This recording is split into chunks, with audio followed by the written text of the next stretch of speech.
This story is a story that I've never told anybody, with the exception of my wife.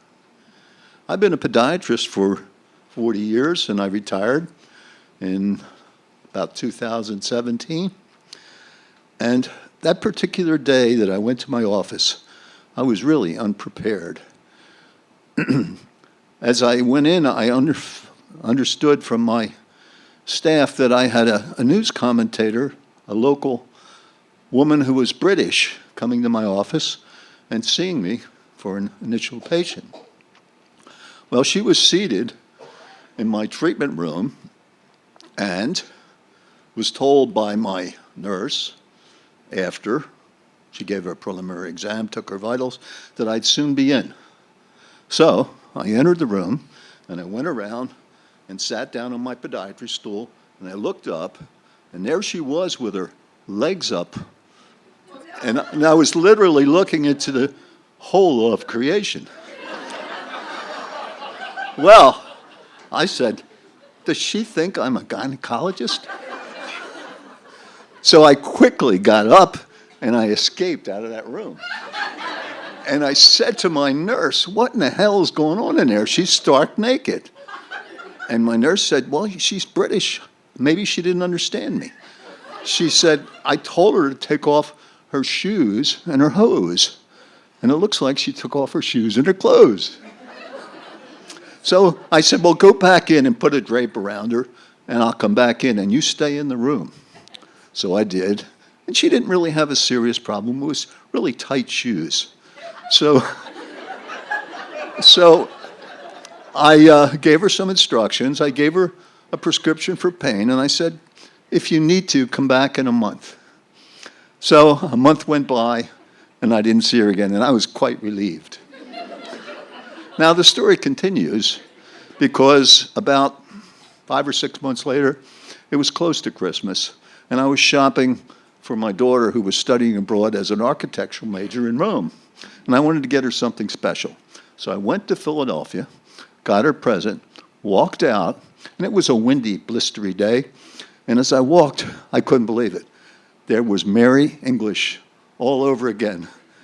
And just as I got close to her, the wind blew, and her dress blew up, and I was flabbergasted. So I said, well, it's a little bit airy out today. And she said, what did you expect, love? Chrysanthemums? So naturally, I made my second escape, and I just never turned back. Now, time goes on, and it's probably, maybe 6 months later, and my wife is coming to the office, and we're going to go out for a bite to eat. And I'm doing charts late into the early evening, and I hear a knock on the door, and I said, that's my wife. So I went to the door, and lo and behold, it was Mary English. I couldn't believe it. She was dressed kind of skimpily with an open blouse, and she said, Doc, she said, or maybe she said love, I don't really recall, but she said, I saw you at the Slam the other night. And she said, you did a hell of a job, she said. I really loved your Slam. She said, I'd really love to go slamming with you, and we could slam all through the night. It'll be great. And I said, oh, and just at that moment, my wife drove up. And I turned, and I literally ran toward the car. And when I turned around, Mary English was gone.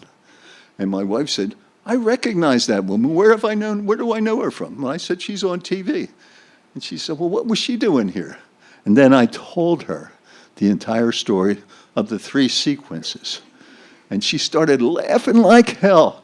I mean, she cackled, and finally I was laughing too. And she said, I think that woman is a nymphomaniac. She said, you've had 3 escapes now from her. And she said, don't worry, honey, I trust you. So that June, 26th of June, was our 40th anniversary.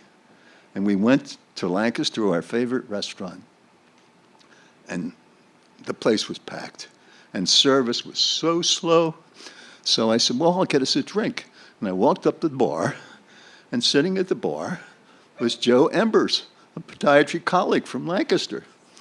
So he looked quite despondent as I got our drinks. And I said to him, Joe, what's going on? He said, I'm really down. He said, that Mary English just moved back to England. And I said, you knew her?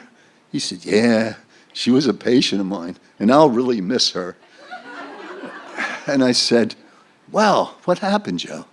Well, she married Larry Newman. He's also a podiatrist in York. And I said, this is incredible. And then Joe said, you know what? He's pretty young. I don't know if he'll be able to practice in England because the laws are different there. And I said to him, oh, well, Joe, she'll practice, and he'll practice, and he'll slam, and she'll slam. And then one day, he'll realize that he had won the grand scam. And that will be his great escape